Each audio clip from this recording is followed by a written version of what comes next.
Hey guys! So last weekend was a really tough one for me and lots of people around the country as the verdict in the George Zimmerman case came back as not guilty, which is of course not to be confused with innocent. Now if you're not here in the US, you might not be up to date on this case, but just to give you a little bit of background, it's been a huge news story here.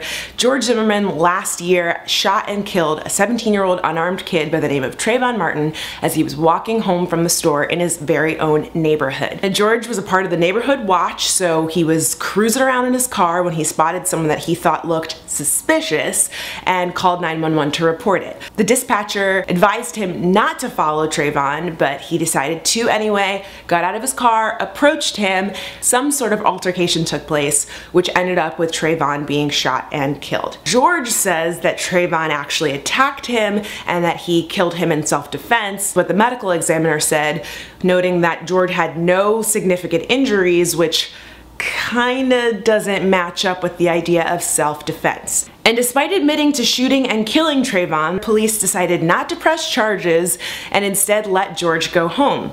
It wasn't until people started protesting and signing petitions that a full 40 days later, charges were pressed against George Zimmerman, which now leads us up to this past weekend where the verdict came back with not guilty. Now, if you follow me on Facebook, Twitter, or Tumblr, which you should be following me all those places, you probably know that I've been really upset with the outcome of this case, so I figured I needed to talk about it. You guys wanted to hear about more serious stuff, so here it is. So here are some things that I really don't understand about the George Zimmerman verdict. In the interest of time, I've turned these 10 things I don't understand about the Zimmerman verdict into a playlist, so you can click the annotation on the screen to watch all of the clips, or you can click the link below to watch them in order or pick which ones you'd like to watch first. So let's get started.